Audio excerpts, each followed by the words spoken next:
கிறிஸ்துவுக்குள் பிரியமானவர்களே, ஆண்டவராக இயேசுவின் நாமத்தினாலே உங்களை நான் வாழ்த்துகிறேன். எல்லாம் சந்தோஷமாக இருக்கீங்களா?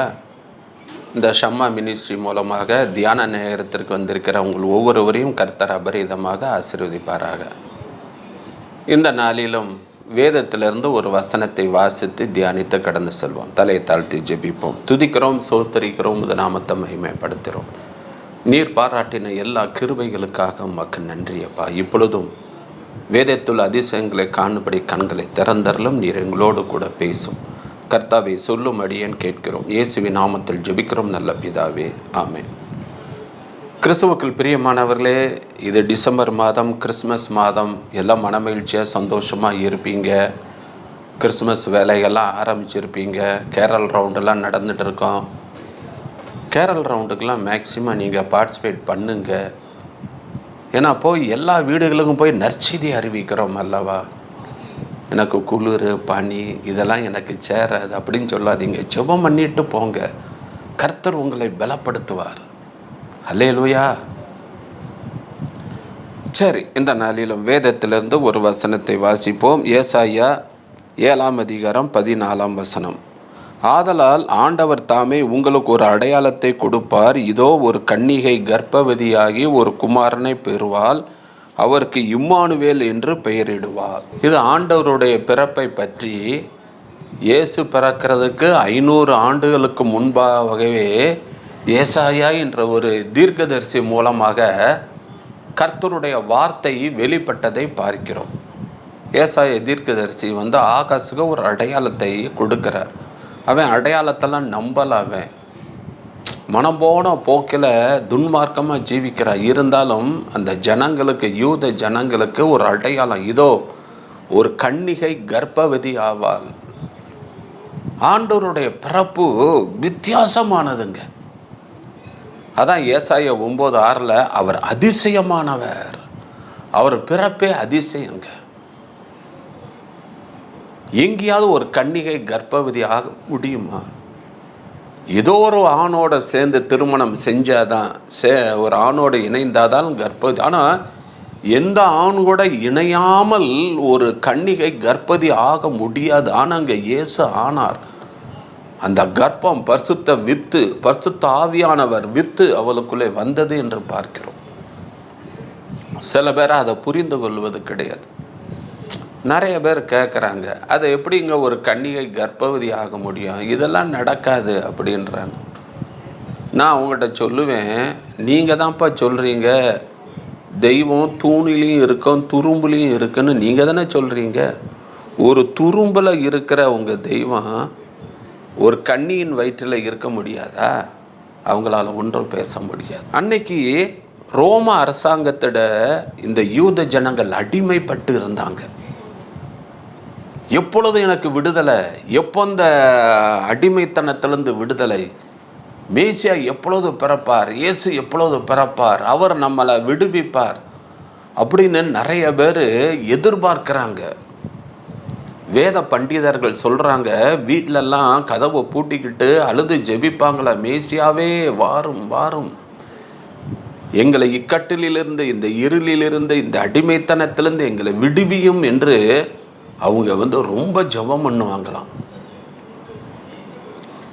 அப்போ ஆண்டவர் அவங்களுடைய கூக்குரல், அவங்களுடைய ஜெபத்தை கேட்டு தான் ஏசாயா தீர்க்கதரிசி மூலமாக ஆண்டவருடைய பிறப்பு சொல்லப்படுகிறது. ஏசாயா தீர்க்கதரிசி, எரேமியா தீர்க்கதரிசி, மீகா தீர்க்கதரிசி, ஓசியா தீர்க்கதரிசி, 4 தீர்க்கதரிசிகள் மூலமாக இயேசுடைய பிறப்பு அறிவிக்கப்பட்டது. இயேசு பிறக்கும் பொழுது என்னெல்லாம் நடக்குன்றது அறிவிக்கப்பட்டது. இங்கே நடந்த ஒரு காரியம், ஆண்டவர் மரியாளை நாசரேத்திலிருந்து பெத்லெஹேமுக்கு கொண்டு வந்தார். அதுபோல தான்.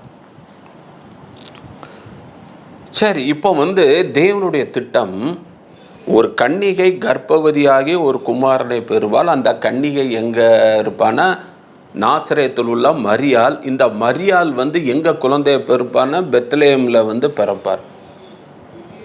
சரி, ஆண்டவர் மரியாளை தெரிந்து கொள்ள காரணம் என்ன? அதைத்தான் இந்த நாளிலே பார்க்க போகிறோம்.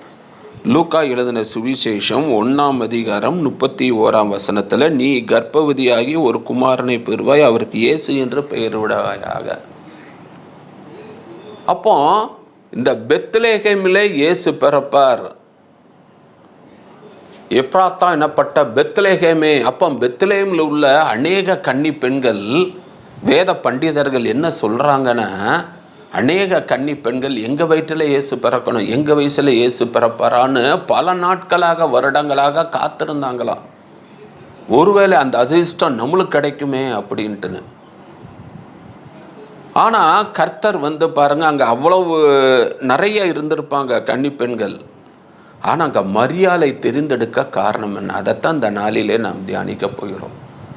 இயேசு இந்த உலகத்திலே பிறக்க, மனுமக்களின் பாவங்களை சுமக்க, சிலுவையிலே மரித்து உயிர்த்து ஜனங்களின் பாவங்களை எல்லாம் தீர்த்து உயிரோடு கூட எழுந்து இன்னைக்கு சிலுவையில் அவ்வளோ பெரிய மீட்பை ரட்சிப்பை சம்பாதித்தாரே, அந்த இயேசு இந்த உலகத்திலே பிறப்பதற்கு மரியாதை தெரிந்து கொள்வதற்கு காரணம் என்ன? அந்த மரியாளுக்கு எவ்வளோ ஆசீர்வாதம். ஸ்திரீகளுக்குள்ளே நீ ஆசீர்வதிக்கப்பட்டவள், பரிசுத்தாவி உன் மீது நிலையிடும், உன்னதமானவரின் பலன் உங்ககிட்ட வரும். பாருங்க எவ்வளவு ஒரு ஆசீர்வாதமான வார்த்தைகள்.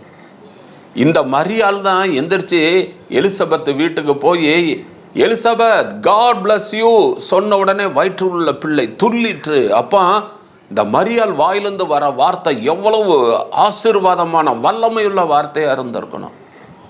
அது மட்டும் இல்லை, இந்த காட் பிளஸ் யூன்னு சொன்னோடனே பிள்ளை மட்டும் துள்ளலை, எலிசபெத்தை பரிசுத்தாவினால் நிரப்பப்பட்டார். அதுக்கு இந்த மரியாள் மீது பரிசுத்தாவியானவர் இறங்கி, வல்லமை இறங்கி, பரிசுத்தாவியானவரின் வித்து அவளுக்குள்ளே போனது. அந்த மரியாளுக்கு இவ்வளவு மேன்மையான சிலாக்கியம் கிடைக்க காரணம் என்ன? அவ்வளவு பெண்கள் இருந்தாலும் மரியாளை மட்டும் தேவன் தெரிந்தெடுக்க காரணம் என்ன? 3 காரியங்கள். அதைத்தான் இந்த நாளிலே நாம் தியானிக்க போகிறோம். முதலாவதாக லூக்கா எழுதின சுவிசேஷம் 1:48 அவர் தம்முடைய அடிமையின் தாழ்மையை நோக்கி பார்த்தார். இதோ இது முதல் எல்லா சந்ததிகளும் என்னை பாக்கியவதி என்பார்கள். மரியாள் தன்னுடைய வாயினாலே ஆண்டவரை துதித்து பாடுகிறாள். என்ன? அவர் என்னுடைய தாழ்மையை நோக்கி பார்த்தார். இதுதாங்க ரகசியம். இந்த கிறிஸ்மஸ் பண்டிகையை அனுசரிக்கிற உங்கள் உள்ளத்திலும் உங்கள் இல்லத்திலும் இயேசு பிறக்க வேண்டும் என்றால், கிறிஸ்மஸ் பண்டிகை கொண்டாடுறது பெருசு இல்லை. கேக்கு வெட்டி, பிரியாணி போட்டு, ட்ரெஸ்ஸு போட்டு, காலையிலேருந்து நைட்டு வர ஆலய காரியங்களில் பங்கு பெறுவது. சில பேர் கிறிஸ்மஸ் அன்னைக்கெல்லாம் ட்ரிங்க்ஸு, இன்னும் நிறைய காரியங்கள்லாம் களியாட்டங்களெல்லாம் ஈடுபடுவாங்க.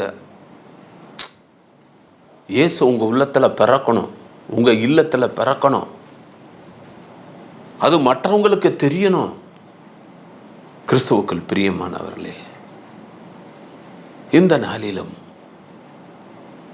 மரியாளை பார்ப்பதற்கு காரணம் அவட்ட உள்ள தாழ்மை. வேதம் சொல்லுகிறல்ல, தாழ்மையுள்ளவனுக்கு அவர் கிருபை அளிக்கிறார். அந்த கிருபை மரியாளுக்கு. அதான் கிருபை பெற்றவளே வாழ்க, உனக்கு கிருபை கிடைச்சது. ஏன் கிடைச்சது? தேவன் உங்ககிட்ட உள்ள தாழ்மையை பார்த்தார். எவ்வளவு ஒரு பணிவு. அவ உலக ரட்சகர் இயேசு என் வயிற்றில் தான் பிறக்கிறாருன்னு காலரை தூக்கி விடலை, கால் மேலே காலை போட்டு எல்லாத்தையும் அதிகாரம் பண்ணலை. நான் எதுக்கு எலிசபெத் வீட்டுக்கு போனேன்? அவளுக்கு நான் எதுக்கு பணிவிடை செய்யணும்? அவள் தான் எனக்கு செய்யணும். ஏன்னா ஆண்டவனின் தாய். அந்த பெருபலம் இல்லை, ஒரு தாழ்மை. எலிசபெத் வீட்டுக்கு போகிறா, அவளுக்கு பணிவிடை செய்கிறாள். என்ன அவமானம், எவ்வளவு நிந்த, எது வந்தாலும் சரி, ரைட், ஓகே. அதைத்தான் பார்க்குறோம். தாழ்மையை அவள் பார்க்கிறாள். அவன் உண்மையிலே மரியாள் வயிற்றில் பிறந்த இருக்கிறது இயேசு தானா? இவர் உலக ரட்சகர் தானே? இது உண்மை தானே? நம்ம ஒரு வட்டம் சொன்னார், நம்மாட்டுக்கு கிளம்பி வந்துட்டோமே, அதெல்லாம் அவன் நினைக்கல. பார்த்தீங்களா? அதுதாங்க யோசேப்பிட்ட உள்ள ஒரு குணம். அப்பேற்பட்ட யோவான் சாணகனுக்கே தடுமாற்றம் வந்துச்சு. பார்த்தீங்களா? இவர் தான் இயேசு, இவர் தான் உலக ரட்சகர், பரிசுத்தாவியானவர் இறங்குறாரு, பிதா சர்டிஃபிகேட் கொடுக்குறாரு, இதோ உலகத்தின் பாவங்களை சுமந்து தேவாட்டுக்குட்டின்னு சொன்னது அவர் தான். எல்லாம் சொல்லிட்டு கடைசியில் வருகிறவர் நீர் தானா இல்லது இன்னொருவர் வர காத்திருக்க வேணுமா? யோவான் சானகன் வாழ்க்கையிலே ஒரு தடுமாற்றம். ஆனால் அங்கே யோசேப்பு வாழ்க்கையில் தடுமாற்றம் வரல. இன்னைக்கு நம்ம வாழ்க்கையில் தடுமாற்றம் வரக்கூடாது. தேவன் ஏன் இதை அனுமதிக்கிற? எனக்கு ஏன் இந்த கஷ்டம்? எனக்கு ஏன் இந்த போராட்டம்? பேசிடாதீங்க. தேவனிடத்தில் அன்பு கூறுகிறவர்களுக்கு சகலமும் நன்மைக்கு ஏதுவாக நடக்கிறது. ஒரு முடி கூட தேவனுடைய சித்தம் இல்லாமல் விழாது. அப்போ உங்கள் வாழ்க்கையில் ஒரு காரியம் நடக்கணும்னு தேவன் அனுமதி. தேவன் தம்முடைய பிள்ளைகளை சிட்சிக்கிறார். சிட்சியாமல் போனால் நீங்கள் வேசியின் பிள்ளைகள் ஆவீர்கள் என்று வேதம் சொல்கிறது. நம்மளை உருவாக்குறாரு, நம்மளை செதுக்கிறாரு, நம்மளை அவருக்கு பிரியமான பாத்திரமாக வணைகிறாரு. அதுக்கு நாம் ஒப்பு கொடுக்க வேண்டும். கிறிஸ்துவுக்குள் பிரியமானவர்களே, இந்த வௌவால் என்ன செய்யும்? பறவைகள்கிட்ட போய் நானும் உங்கள் ஜாதி தான், நீங்களும் பறக்கிறீங்க நானும் பறக்கிறேன்னுமா. அதே நேரத்தில் மிருகங்கள்கிட்ட போய் நானும் உங்கள் ஜாதி தான், நீங்களும் குட்டி போகிறீங்க நானும் குட்டி போகிறேன், நீங்களும் பால் கொடுக்குறீங்க நானும் பால் கொடுக்குறேன்னுமா. Double act. உங்களுக்கு முன்னாடி நல்லவங்களாக நடிப்பாங்க, இன்னொரு போய் உங்களை தூட்டுருவாங்க. அதெல்லாம் நீங்கள் கணக்கில் எடுக்காதீங்க. கிறிஸ்துவுக்குள் பிரியமானவர்களே, அர்ப்பணிங்க. உங்கள் வாழ்க்கையை தேவனுக்கென்ற மரியாள் அர்ப்பணிச்சா. மூன்றாவதாக மரியாள்கிட்ட உள்ள குணம். லூக்கா எழுதின சுவிசேஷம் 2ஆம் அதிகாரம் 19ஆம் வசனம். மரியாளோ அந்த சங்கதியெல்லாம் தன் இருதயத்தில் வைத்து சிந்தனை பண்ணினாள். எல்லாத்தையும் இருதயத்தில் வைங்க. ஓட்டவாய் எனக்கு வளராதீங்க. நான் எவ்வளோ கஷ்டப்படுறேன்னு தெரியுமா? இந்த புலம்புறாங்க இன்றைக்கி நிறைய பேர். நான் தான் இந்த வேலையை செய்கிறேன், நான் தான் இந்த கஷ்டப்படுறேன், எல்லாம் போட்டு போயிடறாங்க, நான் தான் செய்கிறேன்ட்டு வந்தவங்க போனவங்க எல்லாத்திட்டையும் வேலைக்காரிட்டெல்லாம் போய் உங்கள் கதையை போய் சொல்கிறது. யார்கிட்டையும் புலம்பாதீங்க. நீங்கள் புலம்புற ஒரே இடம் என்னன்னா தேவனுடைய சமூகம் ஒன்று தான். நீங்கள் மனுஷங்கிட்ட சொல்லி என்ன ஆக போகுது சொல்லுங்களேன். உங்கள் நாற்றம் தான் வெளியே போகும். மனுஷங்கிட்ட சொல்லாதீங்க, தேவனிடத்தில் சொல்லுங்கள். மரியாள் நடக்கிற காரியம் எல்லாத்தையும் வச்சுட்டு புலம்பலை. அவங்க அம்மாட்டையோ அவங்க அப்பாட்டையோ வேறு யார்கிட்டையோ போய் எனக்கு இப்படி நடக்குது, அப்படி நடக்குது, இது நடக்குது, அது நடக்கு ஒன்று எல்லாத்தையும் இருதயத்திலே வைத்து இதெல்லாம் தேவனுடைய சித்தம், இது தேவனுடைய திட்டம், இவர் தேவகுமாரன் அப்படின்னு சிந்தனை பண்ணினா. இது ஏன் நடக்கு, எதுக்கு நடக்கு, எல்லாத்தையும் சிந்தனை பண்ணுற நீங்களும் அதை செய்யுங்க. அப்போ மரியாளை தெரிந்தெடுக்க காரணம் என்ன? அவட்ட உள்ள ஒரு தாழ்மை, அவட்ட உள்ள ஒரு அர்ப்பணிப்பு. சங்கதியெல்லாம் இருதயத்திலே வைத்து கொண்டால் ரகசியங்களை பாதுகாத்தார், யாரிடமும் சொல்லவில்லை.